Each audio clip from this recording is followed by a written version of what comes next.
Les films que vous allez voir ont été produits par les services d'actualité de Kazman. Elles ont été capturées il y a plusieurs mois, près de la frontière cambodgienne, par la 173e brigade aéroportée. Beaucoup des actualités capturées étaient endommagées ou de mauvaise qualité. Mais nous avons parcouru suffisamment de pellicules pour offrir un bon gros plan sur les Viet Cong et leurs opérations, montrant les Viet Cong tels qu'ils aimeraient la recevoir eux-mêmes.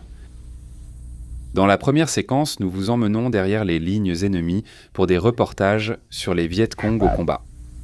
Maintenant, ces scènes de préparation et d'action resteront probablement, mais elles montrent les tactiques et techniques des Viet Cong.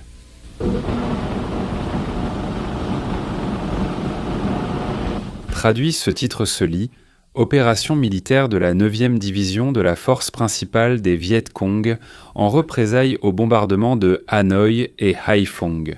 Les membres de la division sont convoqués par le commissaire politique avant de se rendre sur le site de l'attaque.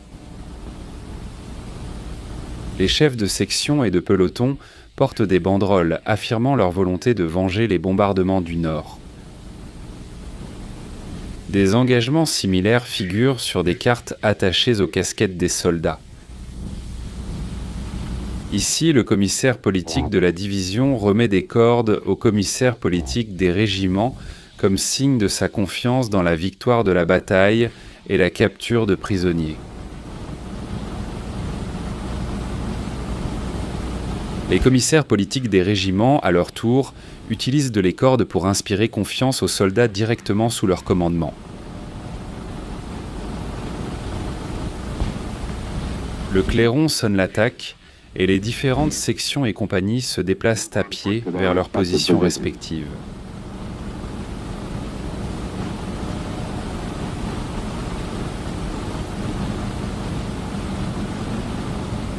L'attaque du Viet Cong vise un véhicule blindé de transport de troupes américains.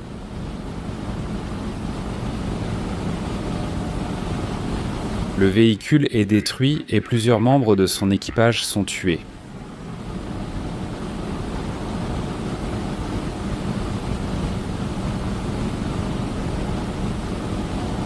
Les prisonniers capturés pendant la bataille sont forcés de marcher pieds nus à travers la jungle.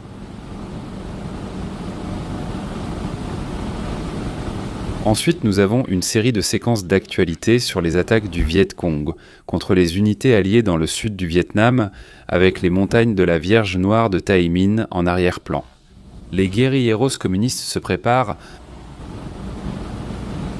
Femmes et enfants acheminent provisions et munitions au dépôt désigné.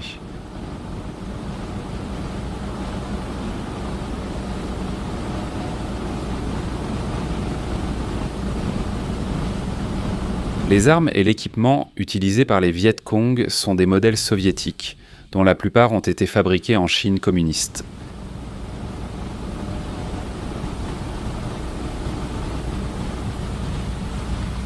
La première attaque sera dirigée contre un avant-poste sud-vietnamien tenu par des soldats du groupe de défense irrégulière civile, le corps de défense irrégulière civile.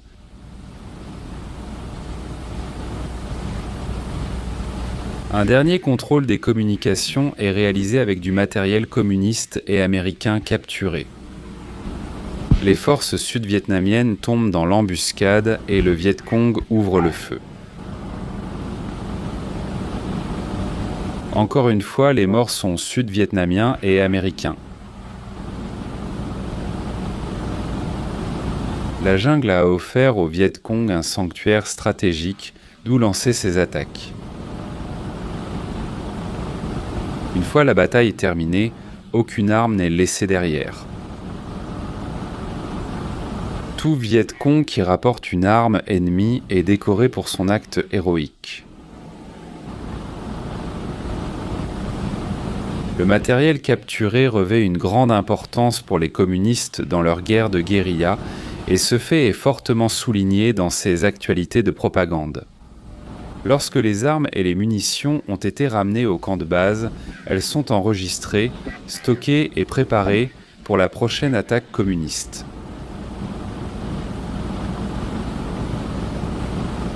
L'ennemi de la République du Vietnam utilise toutes les tactiques, anciennes et nouvelles, dans la guerre de guérilla. Dans cette séquence suivante, le commandant de compagnie Viet Cong prépare une attaque totale contre un petit hameau sud-vietnamien.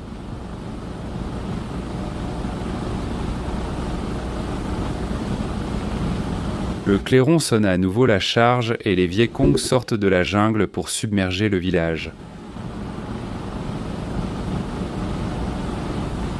Les communistes ont suivi des programmes d'entraînement physique éprouvants pour se préparer émotionnellement et psychologiquement aux exigences difficiles de la guerre de guérilla.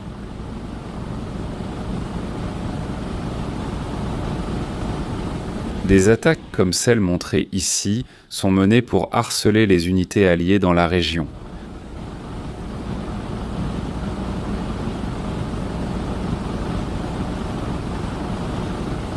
Des prisonniers sont identifiés comme membres de la garde de défense civile irrégulière et de la 10e division de l'armée du gouvernement vietnamien. Les prisonniers de guerre, comme dans la séquence précédente, sont emmenés pour être interrogés. La bataille remportée, les Viet Cong sont accueillis dans le hameau par leurs partisans communistes.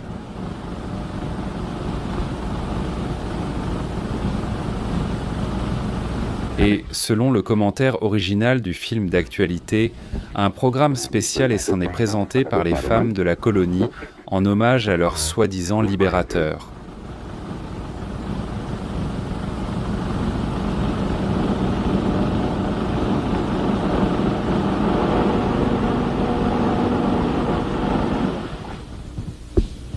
Rappelez-vous que le film que vous avez vu ou allez voir est de la propagande Viet Cong.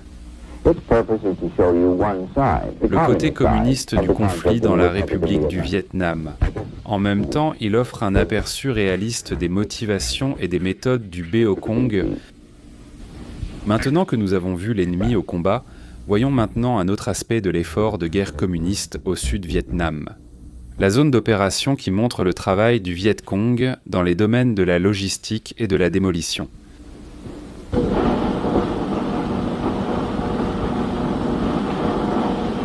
Une grande partie de la nourriture, des armes et du matériel du Viet Cong est transportée à pied à travers la campagne vers les zones tactiques. Ici, des sacs de riz sont transportés à travers une rivière et dans la jungle.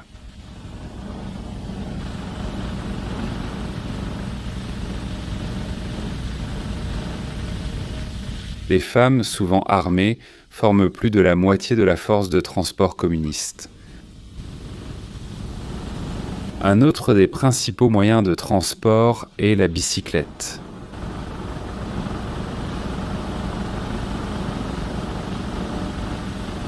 Chaque bicyclette est renforcée pour transporter plus de 150 kg sur terrain accidenté et jusqu'à 250 kg sur terrain plat.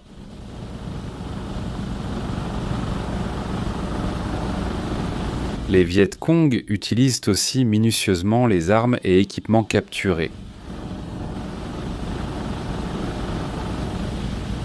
Les experts en démolition démontent les bombes non explosées et en retirent le contenu destructeur. Les forgerons transforment le métal en corps de grenades et canons de fusil.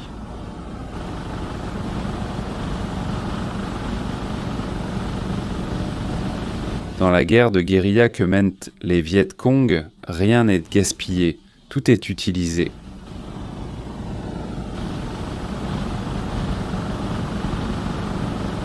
Les communistes adaptent leurs méthodes à la guerre qu'ils doivent mener. Les pièges sont fabriqués à la main et installés la nuit à l'extérieur du périmètre des camps américains et sud-vietnamiens. Ensuite, une démonstration graphique illustre les méthodes employées et les objectifs atteints lors du sabotage des chemins de fer et ponts en République du Vietnam. Les communistes forcent ou enrôlent partout les habitants locaux pour les aider lors de leurs raids destructeurs.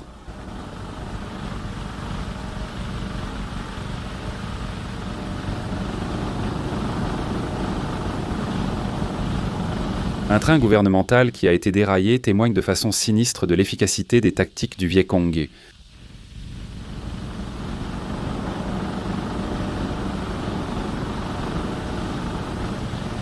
Les explosions sont plus coûteuses, mais leurs résultats sont aussi plus complets. De petites charges placées aux jonctions des rails de chaque côté de la voie peuvent ouvrir des brèches qui sont indétectables à distance et provoqueront presque à coup sûr un déraillement. Ici, à l'aide d'un modèle réduit de pont, un instructeur Viet Cong fait un exposé à un guérillero communiste avant de l'envoyer avec l'équipe de démolition.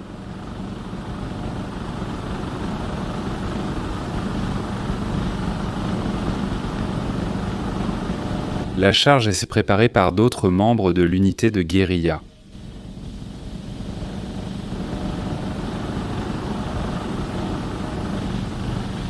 Le Viet Cong avance dans la jungle vers son objectif. Arrivés au pont, les guérilleros communistes escaladent la travée pour poser leurs explosifs. Les emplacements sont prévus. Une équipe de reconnaissance a déjà inspecté le pont et choisi les meilleurs endroits pour placer les charges.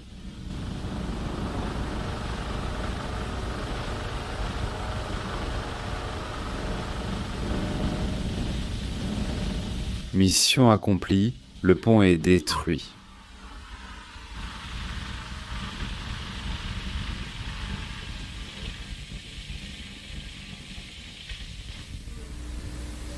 Jusqu'à présent, nous avons vu à travers les yeux de la caméra communiste sur le front de bataille du Viet Phong.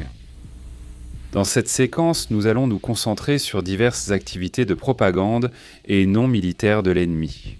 Nous visiterons la zone de guerre C avec des correspondants communistes chinois, le bureau d'impression du Bokong, un hôpital souterrain, puis assisterons à une conférence de propagande donnée par un général nord-vietnamien, officier politique et commandant de l'armée de libération du Sud-Vietnam.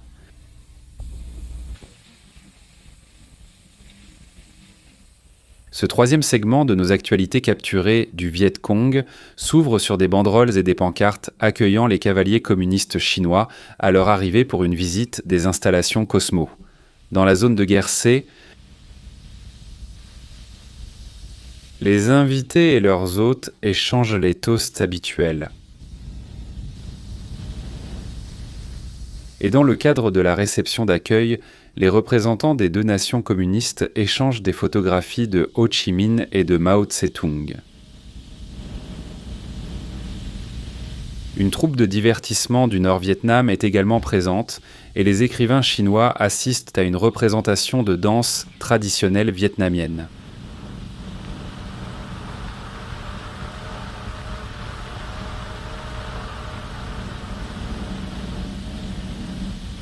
Ensuite, les correspondants communistes visitent une imprimerie qui publie le journal de la libération du Viet Cong, ainsi que d'autres tracts et ouvrages de propagande.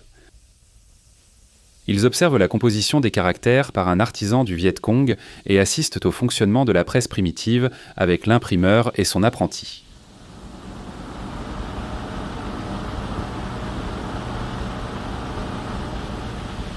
La visite se termine par la remise au groupe du dernier numéro du journal de la libération du Viet Cong.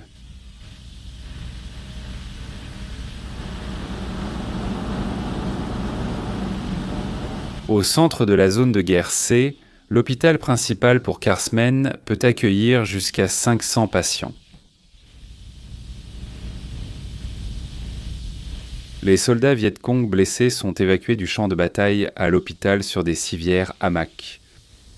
Les blessés sont accueillis par des médecins et des infirmières, rapidement examinés et affectés aux salles de l'hôpital souterrain.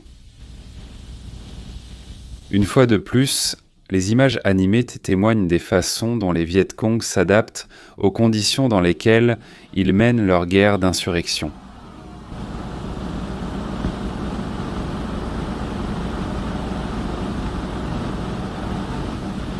Dans les scènes suivantes, l'hôpital reçoit un visiteur important, le général 4 étoiles Nguyen Chi Thanh, membre du Politburo du Nord-Vietnam et ex-commissaire politique de l'armée nord-vietnamienne.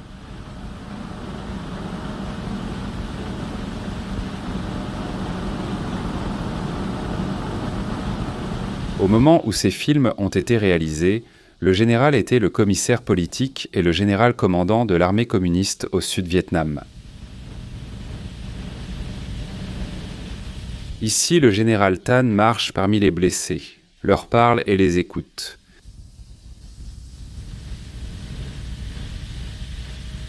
Lors de sa visite des installations souterraines, le général félicite le personnel de l'hôpital pour son rôle dans l'effort de guerre du Viet Cong. Le général Thanh rend visite à un soldat blessé du Bokong, promettant des renforts et le soutien du Nord. Une réunion des responsables Carsmen vise à planifier l'offensive hiver-printemps 67 et à renforcer le moral des troupes pour ces campagnes. Le chef de la section politique de Carsman, le général Trong Do, est l'orateur principal. Le général dit aux troupes qu'il y a 400 000 hommes au Nord-Vietnam qui peuvent être envoyés au sud pour aider les forces du Viet Cong. En conclusion, il promet que le Nord-Vietnam ne négociera jamais la paix tant qu'il n'aura pas obtenu une certaine victoire au combat. Cela pourra servir de moyen de pression lors de telles négociations.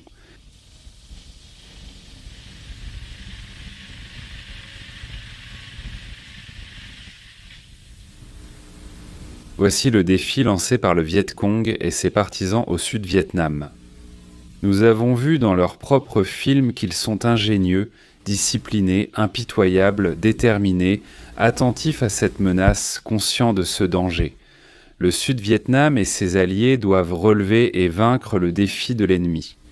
Dans ce conflit entre communisme et liberté, un seul triomphera. Lequel l'emportera est simplement exprimé par Freeman Tights dans la République du Vietnam. En conclusion, rappelons encore une fois que ces films ont été produits comme propagande communiste pour promouvoir la cause communiste au Sud-Vietnam. En même temps, souvenons-nous aussi qu'ils ont offert une occasion unique d'observer de près votre ennemi, les Viet Cong.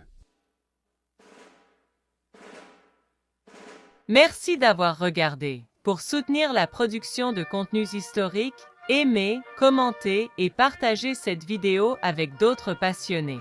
Et bien sûr, n'oubliez pas de vous abonner pour continuer à faire vivre l'histoire.